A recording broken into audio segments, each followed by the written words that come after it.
Look at it. 2 more days and we finally finished Strider and I get to move on to the dwarves. I can't wait. What's going on, guys? SeeJay here. In today's video, I wanted to do an account deep dive of my own account, heading into about the 5th month of playing this game and where we currently are and where we're trying to get to. So that's what I want to dive into in today's video. All right, guys. So for starters, you know that every day you log in and you complete your dailies, Strider is a free 5-shard farm, right? So I was trying to figure out like when I started playing, because I can't find anywhere that explicitly shows like here's your start date. There's probably somewhere on my phone, but I don't know how to find it, and I don't really care that much to get the exact date. But I know it was sometime in mid-August because I remember being available for the marquee event that came up, which was like the Denethor run. And I was trying to do some math too, and from what I can see, as you can see on my screen right now, I'm 2 days away from finishing Strider. I know I missed at least probably anywhere from 5 to 10 dailies over the course of the last few months. So you can strip out probably like a week or week and a half that I didn't get those, which then probably would have completed these. But on the flip side, I also have completed all of the dailies, which every time you complete a daily, most of them would give you 5 shards of Strider. So there's a good chance that like they kind of, you know, balance each other out. So if I'm at 800 of 810 total Strider shards, that puts me at about like 100, anywhere between like 150 and 160 days that I've been playing this game. So that's, you know, about 5 months, which makes sense because I started somewhere in like early to mid-August, and now we're in January. So September, October, November, December, January. So that makes sense. So my account is about 5 months old. I didn't start when the game came out, so that puts me behind about 3 to 4 months from anyone who's been playing since day one. But that's where we are, right? So in this video, I'll just kind of like look at my account, kind of share where I am to give some perspective about the guild I'm in, the progression we're making, my personal progression, my account, like where I'm putting my resources into characters, just to kind of help anyone out there that might be in a similar boat as myself. So we can start with, I guess, we'll dive into my collection, right? So I've kind of said this in previous videos. I start the characters I'm focusing on, and the characters that I'm currently working on primarily is Rivendell and Haradrim. Those are the 2 teams that I really want to build out. And in videos in the past, we talked about how I've gone pretty wide on my roster and not very tall, right? So if we were to filter my account to power, although I do have some guys here that are ready to go to 7-star, which will certainly give them a nice power boost. And don't ask why I haven't done it yet. I'm just really, really being frugal on my gold. But you can see that based off my power, I mean, my strongest character is LotR at just under 8,000 power. That's not great. I mean, a good character, you know, you're probably looking over 10k easily, right? Like that's where you want to be on like a full, decently built out team. I mean, you know, you start pushing up high ranks in PvP, you're talking 70,000 power squads, and I'm barely at 40,000 on some of my best teams. So clearly I went way too wide on my roster. And you can see as you kind of scroll down, I have a lot of gear 7 teams, level 50. I have a lot of gear 6 teams that are 40 plus. So I've got a pretty good roster of characters that are average, but not a lot of teams that are like really your consistent 900k score teams. So it does put a little bit of a hurdle for me in my raid runs, but we'll get into the raids because I've been tracking it only for the last couple of weeks from like a personal level. And it's kind of insane the amount of progression you can get by making weekly progression on your characters, whether it be leveling, gear, stars, etc., right? Like all the core things that make your characters powerful or more powerful than they were a week before, you know, whatever, right? Like as you progress your account. But also just like I said, by going in and trying new strategies with different team comps because you have more characters available or whatever it might be. But we'll look at that too at like a quick glance of like how I've even just progressed in the last 3 weeks on my raid runs, which is not even including glyphs, because glyphs were already a part of my starter tracking. So like even before glyphs, I was probably like half the scores I was putting up, right? But anyways, as you can see, as we look at my account, everybody's at least gear 2. Don't ask why I did that. I just unlock a character and I get him to level 25 gear 2 just for no real reason. Not that they're useful at 300 power, but whatever, right? So we have a lot of characters. Great Goblin, we're getting there. We know Goblins is someone we're all farming, right? Because we want Thorin. Goblins, I think Great Goblin's like 4.5 star. So we're getting pretty close to being able to get him. I want to get him to at least 5, obviously, but he is pay to win still, so that's a little bit of a bummer. But yeah, 127 of 80. So we're getting there we're about 4.5. And then Golbers, I think, might be pretty close to about the same, 4.5. Yeah, 4.5 as well. So we're farming him too in the shop. And then what else we got? We got a couple other guys here. Biffer, I just dinged 5-star. Haven't upgraded him because I'm not using him, but he's 5-star, so that's cool to have him there. I want to keep working on him as well in the store shop, but I'm just not because who am I working on that shop? I don't remember, but I'm working on somebody else in that store. Grahur, awesome character, just like Ironhide. Again, I'm just kind of passively working on him through the web shop, which I made a video on that as well. So definitely make sure if you're not going to the web store that you're getting your free Grahur the Brute every single day by just literally clicking a button on the web store. Yeah, so a lot of 7-star ready characters. The only non-Harajam guys I'm kind of working on is going to be a few guild farms that suck that I have to go back because I'm losing out on rare ability materials, which is definitely hindering on my ability to upgrade some of these gears. But I want to just get them done and over with, so I'm taking a little bit of the hit for the next couple of weeks to just kind of crank them out and then be done with these characters that are back in earlier chapters of the guild. So my number one suggestion, if you take anything away from this video, work on your guild farms as you're leveling in order, because it sucks to go back and have to do it like a go around, right? So for example, Pippin is I think he's chapter 1, so I'm pretty much only getting common and a few uncommon ability materials, which are like more or less useless in my account at this point because I've got thousands of those. But I need to get Pippin to 7-star because I already have Mary at 7-star, right? So since Mary's already gonna be 7-star, all I need to do now is just finish Pippin and then Frodo, and Strider's about to be done on my account in 2 days. So that's just like a free Road to Rivendell team with Sam, right? So there's no reason like not to kind of get Road to Rivendell all to 7-star, considering they're a reasonable, probably top 5, top 7 team in the raids. So I just want to get them done, right? So like I'm kind of just working on Frodo at this point as sort of like the oddball. Pippin I'm working on because Pippin, again, like I mentioned, I need him for Road to Rivendell. So when he's done, then I'm going to finish Narameri, which is again an unfortunate grind to get to 7-star because she's another earlier farm, I think chapter 2. So I'm going to be missing out on rare ability materials for another stretch for about a week or so. So definitely hurting by only getting them in the 3x a week adventure challenge, runs that you get. So kind of sucks, but I got to get it done. And then I'll probably start farming Gimli again because my goal at some point is to start getting to the dwarfs.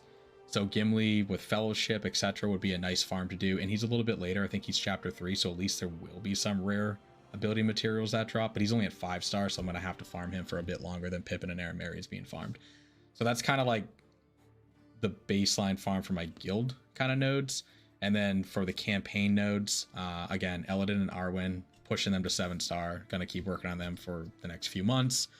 And then Rovell and Yeftu are the two I'm really looking at to get them to 7-star. Bekalu's already done, so we're good there. Tabeb is going to be an eternity run. And Webite, I'm working on Webite actually in the shop store as well. So that team is kind of being worked on as we speak. Naraz, I think he's like an awesome plug and play character. So I've been kind of just working on him on the side to try to get to him to at least 5-star just to kind of get there. Maybe I'll keep pushing him, but I might kind of peel him off my farm list. Just to kind of get that 60 energy back to use somewhere else, especially because I'm putting so much resources right now into character shards. I might need some of those resources when some of these guys ding certain points, whether it's 6 or 7-star, to get some of that back to start putting more resources into gear pieces, because I haven't really been farming gear the last week or two. And I'd like to obviously be able to kind of get them going a little bit as well. So you can see, like, for my my Rivendell team, I don't have all the resources available right now to get these guys to the next tier for gear 8. But Harajam, I'm still kind of sitting nice. I'm looking pretty good on the crystals.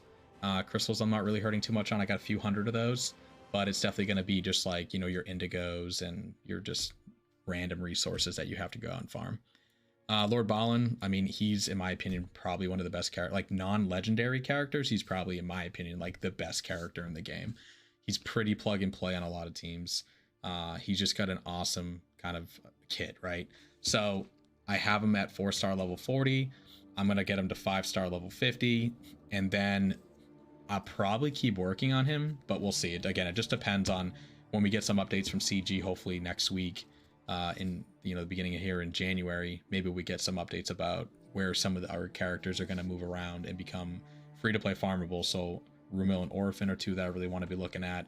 Maybe they release a few others, and just kind of depends where they end up. Because when Rumil and Orphan are available, I'm probably going to be farming the two of them immediately, which means I'm gonna need to figure out who else I'm not farming anymore, right? And then the goblins, right? Like we just got to be prepped for goblins for thorns. So that's kind of like my farming situation. Again, we got only one level 60 on my account, Lord Elron. A lot of level 50s, a couple of 55s, a couple of guys ready for 7-star. Elwer here is probably the only one that's really sitting right now that's gonna hit 7-star if I just hit the button and spend 500,000 gold, because I'm currently running in my arena team, which has been doing relative. I didn't mean to go to raids. Go back to raids in a second. We'll try to keep this video kind of chugging along. But if I, what am I doing? Literally just clicking all over the place. Sorry about that. So for arena, I'm currently running like your core 4 Rivendell with Gauze, and it's been doing quite well. I'm closing in on getting to gold 2, which would be the first time I get to gold. And my team's like 35 or 36,000 power, and most of the teams right now I'm playing against are like 44 to 48,000. So I'm kind of like really punching above my weight, anywhere from like 7 to 10,000 total team power difference. But these guys just like they crank, you know. And the big thing is Elwer here, I only have one of his best abilities that I think if you're trying to use Elwer here in arena, and I don't even have it at level 4. I don't even have it. Yeah, I don't even have level 4. It's going to be the Arrow Rivendell, right? Because if you can get the always retaliate, I mean, that's like such a strong ability anywhere in the game, but in PvP, it's just, it's great. So when I can get this to 6 and start farming rear mats again, I think this ability will single-handedly carry that team even further and easily push into the gold rank. So that'll be kind of nice to just get that extra resources from a gem perspective. And then from what I'm kind of doing daily, it's more of the same, right? Like I'm spending my 3x campaign refresh, and lately I've been doing 1x guild refresh just to kind of expedite the process. So I'm spending 250 gems, and I'm netting back like 174. So I'm net negative like 75-ish gems a day. But I got 1,800 right now. So I got a little bit that I can use over the course of the next couple of weeks to kind of do that before I'll probably stop farming the, you know, that refresh and guild currency, right? Because of the 100 gems that it costs every day to do that. And then supplies, just constantly buying the blues and the purples to kind of just get a little bit of a build up from that perspective. And then raids. So I kind of mentioned this, and I got a quick Excel sheet that I was going to show on the screen because I think it'd be kind of nice for you guys to see this, just look like in like a one kind of snapshot of what I'm doing and how I'm tracking it. But for our raid, we've been doing some pretty good progression. So right now we're sitting at 174 million, which puts us at 81% to box 4. So I think based off where we've been progressing each of the last couple of weeks, which is about anywhere from 15 to 25 million net gains as a full guild, we're probably like 2 to 4 weeks out from getting to box 4. So box 4 is going to be huge, because when we get that 15 Gandalf shards, plus I'm getting probably 2 or 3 in my own track right now, getting 20 a week or close to 20 a week is going to be big compared to even just a week ago I was only getting the 5. I'm at, I think, 60 shards. Yeah, 60 shards total on Gandalf. So if we're starting to crank 20 a week, I mean, it's still going to be a grind. We're talking, what, 2.5 months before I get my hands on a Gandalf potentially. But, you know, it is what it is. We're getting there, right? It's a big jump once you kind of get past box 4. I mean, you're talking doubling your raid score. So from box 4 to box 5, it's gonna be a long time before my guild is pushing that. And when I say my guild, we're talking Panza Hulk, and specifically Opa, which is the one I'm in, which is like the 4th or 5th strongest guild of the 7 within Panza Hulk. Flock of Smeagol's is going to be your top 10 guild that I've made the videos on regarding your best raid teams by chapter. So just to kind of put perspective, it's not coming from my guild and our top teams, but rather a top 10 guild within our overarching guild. So yeah, let's bounce over then to my quick cheat sheet, and we'll kind of wrap this video up. So just kind of going back to what we've been talking about, but now like sort of in a more simplified view, you can see that, just if anyone doesn't have this information, just kind of useful, if you're sort of logging in throughout the day and you're doing your 3 refreshes on campaign nodes, you get about 868 energy a day. So if you're using all of it, that's about how much you can expect to see on your account. 508 if you're not doing any refreshes, but with the 360 because of the 120 times 3 refreshes, you're talking 868. And then the guild energy, you're getting about 279, and then if you're doing your 1 refresh like I am right now, you're getting 399. So that kind of puts you here from like the kind of the farming perspective piece, like so the bottom half here, just real high level real fast.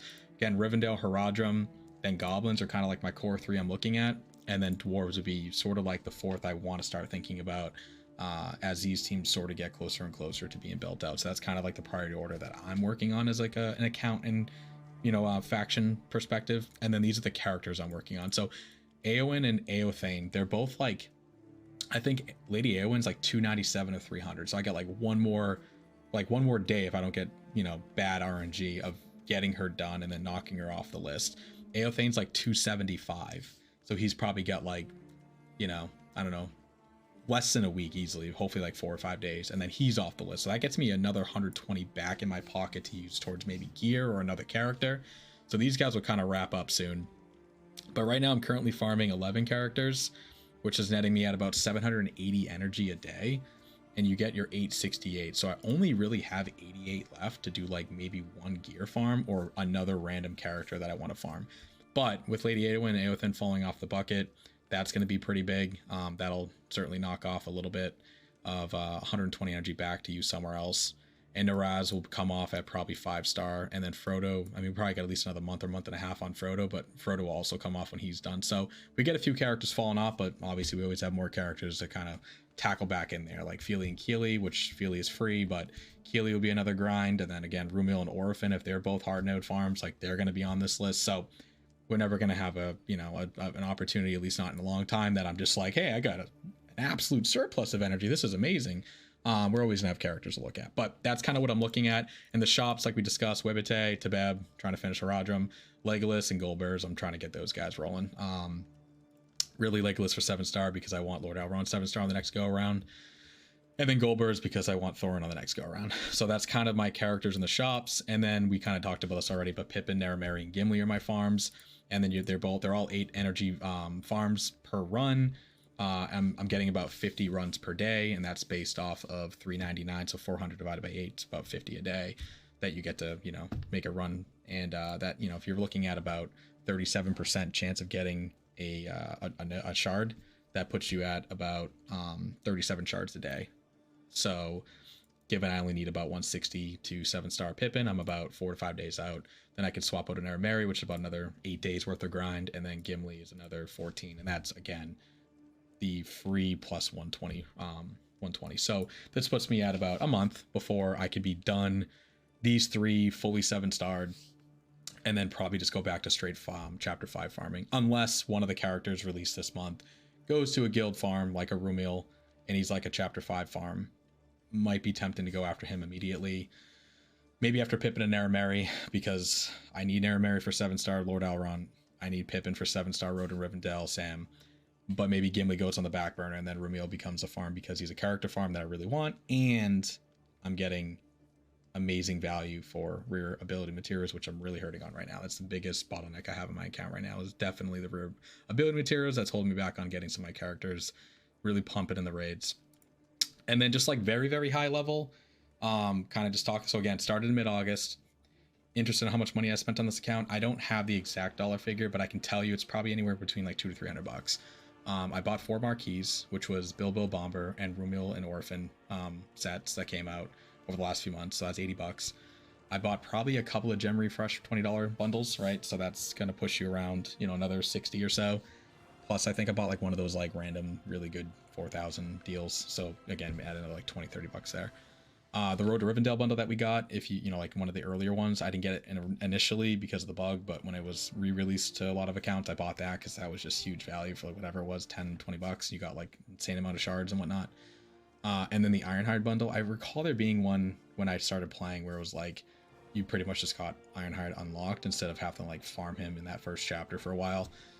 So I got him early on. I remember buying that. It was like $5 or $10, right? Super cheap. And then on Black Friday, I was really excited to get some really amazing offers, and they all kind of sucked. But I do remember buying one of them, and I can't remember which one it was. It was either going to be like the 200 bundles of the Rohan set, where you got like 4 of the characters of 200, or it was like the epic like crystal one where you got like a ton of value out of the crystals. Can't remember which one it was that I bought, but I bought one of them. It was like $100, right? So those are a couple of the things I purchased so far in this game, and that would put you at like I said, $200 to $300 spent. So not a lot of money. I mean, it's a lot of money, but in 5 months, averaging like anywhere from 40, 50, $60 a month on this game. So definitely, I would put that in the, I guess, lighter spender. But you guys can let me know if that's not light spending. I feel like it's relatively light spending. So, anyways, I want to do like a video just kind of talking about my account, where I kind of am 5 months in, as we're closing in on getting Strider to 7-star and moving on to the Feely second character. And I'll make another video like this maybe next month, or maybe in like 2 months, kind of give you an update again, like, hey, these are the things we talked about that I was looking at. Where are we now? Like, how close are we getting Eladin and Arwen to 7-star? Like, what has changed because X character came out? Whatever it might be, but that's where I am today. Hopefully it kind of helps put into perspective, like maybe where your account is, the things you're working on, etc., etc. And one last thing, and I meant to add this to the details here, but I totally forgot: raids. So this is kind of where I am and where I progressed in just the last 3 weeks. So when I did the raids back in the middle of December, I pushed 4.1 million for my team, which not amazing. Again, we're talking about an account that's like at this point probably like 160, 170 total collection power. But again, I don't have any like Rockstar 60,000 power squad teams. Push 900k easily. But then the week of Christmas, I ran it and we bumped up like 500,000-600,000 score, and then I ran it again just this past couple of days and saw huge gains because I tried a little bit harder, especially in chapter 1, pushing for difficulty 3 on a lot of teams, and you can see it really worked. It really paid off. I almost got a million increase in chapter 1, and we're looking at a 6 million raid score account now, so that's pretty cool. Obviously I want to keep progressing that, so hopefully in my next video, if we're at 6 million today, maybe we're at 7 or 8 million in the next video, like keep seeing 500,000 incremental increases as my team keeps getting a little bit stronger every single week. So pretty exciting stuff. So we'll see where that lands as we do like another video and another kind of account check-in maybe in like a month or so. But appreciate all the support, guys. We dinged 600 subs actually yesterday, which is insane because we just hit 500 last week. So we're literally 100 plus subs in a week, which is awesome to see, and I really appreciate the support, and I'm glad that you guys are enjoying the content. I'm having fun making the content, and I'll keep making new videos each and every day, so keep an eye out for them. I'll see you in the next one. Bye.